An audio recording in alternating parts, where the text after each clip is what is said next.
I graduated from Wayne High School in 1997. We were Indiana state champions.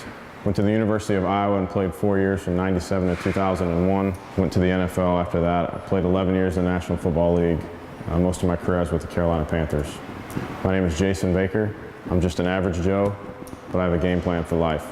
In the Catholic Church, I was always checking all the boxes, going through all the right things to have qualified myself to be a good guy, and I never was really all in.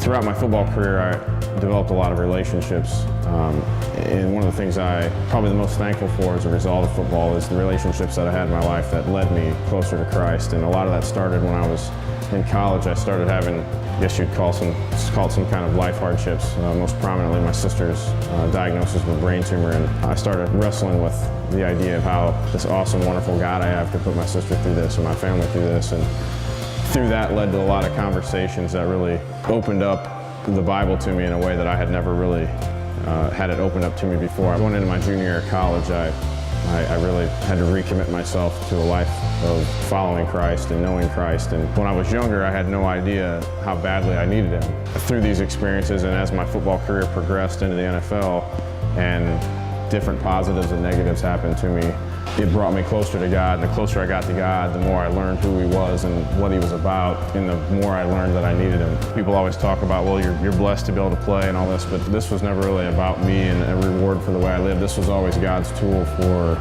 gaining my attention and bringing me back to Him. And I often got caught up in this and glorified myself with it, and He would take it away from me for a period of time, and maybe it's our little intimate way of communicating. The further I went, the more I understood it and the more I started to embrace it, and instead of trying to always get out of the tough times, I'm going through one right now. I was released from my contract from the Carolina Panthers. I had an accident shortly after that. I've prayed every day since that if he wants me to still play, to keep those doors open, and if He doesn't, to close them and let me go on to whatever else He has, and that I trust Him either way. And He's never closed those doors, and the conversation still continues, so I believe He's still at work, and I believe this is still supposed to be part of my life. As you go from that stage of like kind of that cultural Christian, I'm a good guy, I treat my family well, and I don't cuss and all this, so I should be good, right? And then when you realize what God expects of us and how Jesus' example is just such a black and white truth, you realize how much of a sinner you are and how culture will tell you otherwise. And when you realize that, you realize He died for us anyway. There's really nothing anybody's ever done for me that can relate to that. And I think once you really wrap your arms around that, you realize how big of a deal Jesus is, and how really not a big deal it should be to follow Him. And I used to get really frustrated with these situations and try to figure out how you get through them really fast. And I had a very wise friend of mine, he called me one day and he's like, I'm not sure what you're going through, but I was praying and he was like, God told me to call you and tell you that don't miss the formative stuff. Whatever you're dealing with right now, don't miss the formative stuff. And so I sat down, I thought about it, and it really converted my way I think about these type of things. And so I realize right now, like the biggest thing that this one's done is it's just really changed the way that I pray in the prayer life that I have. It's just caused me to actually have a real dialogue with God, and I have no idea if I'll punt for 10 more years or if I punted my last ball, but I don't really fear not playing. It's just kind of weird. I would say it is a hardship, but it's not really a hardship in the sense that the reason I got here 5 minutes late today was because I was changing my kid's diaper and my wife wasn't ready for me to leave yet. So when you get out and then God shows you like, wow, there's a whole bunch of other stuff. I don't actually need football for you to have a fulfilled life. I try really hard to just remind myself every day to enjoy that which is right in front of me instead of waiting for something that's out on the horizon. However long he needs this process to go, I'm good with it. If I go back and look at all of like the major transformative stages of my spiritual life, they've all come from products of relationships through football. I mean, I played on 3 rosters in 1 year. I was on a team for a month.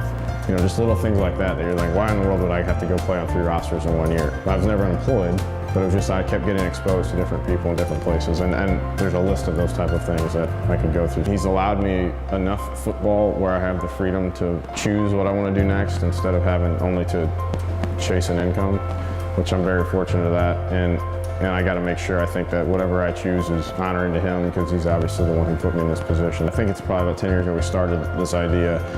Basically, there was a bunch of youth that we felt like needed better people around them, needed to be served, needed to have good examples in their life, especially men. and there wasn't. And there's some youth organizations in my hometown that probably weren't doing the best job, and it really wasn't even all their fault. They just didn't have the resources to do it. So we said, what if we put together something really, really cool and gave these kids a really wonderful experience and gave them some servant leadership experience, and then also focus on the coaches and bring the coaches in and give those coaches resources they need to better serve those kids for the remainder of the year. We also wanted to give tools to the guy who's a high school coach and he's in a place where 80% of the kids don't have a father figure in their house. And all of a sudden that coach has become dad, and all he wanted to do was coach X's and O's, but now he's dealing with life issues and teenage boys. I could name you the list of the coaches who really, really strongly impacted my life, and I could also name you the list of the ones who made me want to not do that sport ever again. And so we just want to try to find as many of the former as we can. Hi, my name is Ronaldo Wynn with Game Plan for Life, and you just heard from Jason Baker, a longtime punter in the NFL. He talked about his struggle with purpose, his identity in Christ.